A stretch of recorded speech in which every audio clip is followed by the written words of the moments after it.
Thank you very much, fellow Kenyans. I'm Babu, Owino, Member of Parliament for Embakasi East constituency.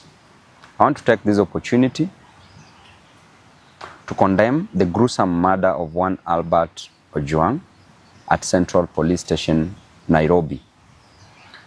I want to demand that the officers who committed this heinous act must be arrested and charged with murdering one innocent man, Albert Ojwang. The apex of the law, the Constitution, and the Penal Code outlines clearly on how matters should be dealt with once an arrest is made.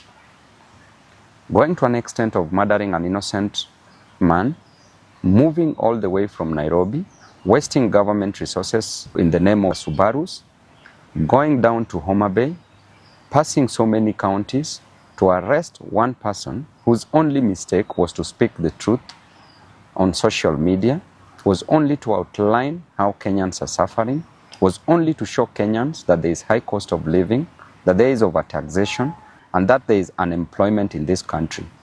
By pointing out unruly officers in the government by the name Eliud Langat, who is a Deputy Inspector General of Police, you take an opportunity to go all the way to Mutembei, arrest an individual, arrest Albert, move all the way back to Nairobi, noting that there are so many police stations within Mutembei County. You bypassed all those police stations, came back to Nairobi, took an innocent young man from the dad with an intention to kill, premeditated the death of one Albert Ojwang. Reaching Central Police Station, you tell us stories which we only hear in movies that Albert Ojwang hit his head severely on the on the wall. Does not add up. It's so sad. And what a time to live in this country, Mr. President, under your watch. You need to take time and reflect. You need to sit alone for a whole day. Reflect how you were brought up. Reflect how your mom brought you up. As you always say that you are brought up from a very humble background. Reflect on that. Reflect how far you've come to where you've reached. Reflect on what you want to do to Kenyans and reflect on the legacy that you want to leave behind. And I want to say that it is quite unfortunate that there are so many abductions, there are so many deaths of young men in this country. Since when are young people killed in a nation? Since when are the Gen Zs killed in different nations? Since when? It is only in Kenya that these things are happening. And it is happening because these young men are demanding for justice, social justice, are demanding for their rights. And the extent that we are going as a nation is so wrong because under your watch as the president, so many deaths are occurring. The main reason why people get to power is so that they can become better, not being bitter. It's so that they can better the lives of others, not taking the lives of others. It's so that they can ensure that people's lives are changed for the best. But what are we seeing in return? We are seeing bitterness, we are seeing cruelty, and too much cruelty breeds so much hatred, which is now occurring in this country. I want to inform the government that nobody will fear you. You cannot spread fear to a person who has nothing to lose, a person with no jobs, a person who experiences overtaxation, a person who experiences high cost of living, high cost of education, high cost of health.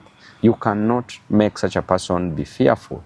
And therefore you need to change your strategy because they have nothing to lose but just the chains that are tying them tightly.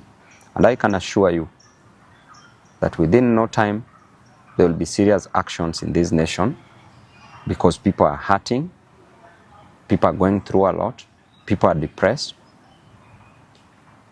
And this death of Albert Ojwang should not just be a statistic. Kenyans should note and take mental note and take action against any other person who might come for their lives. I want to tell you that Albert's dad went through a lot. As he said yesterday on media, that he spent 20 years going to a quarry, mining stones, not precious stones, but normal stones for construction, kokoto, just to educate Albert. Went through a lot in life to educate Albert. Then Albert graduated, became a teacher, had a 1-month-old child, a young family, a wife left behind, just for you to come and take the life of this innocent soul. We are watching you keenly. As a leader, I will speak my mind, and I will never give you the key to my brains. I will never suspend my reasoning just for blind following. I will die where Kenyans are dying. I will be with the Kenyans. And to the Inspector General of Police, please move with action. By now, it would be an honor if you would have resigned. But because of greed for power, I know you won't. So what you can do is to take action against these culprits who have taken the life of an innocent young man. Thank you and God bless you.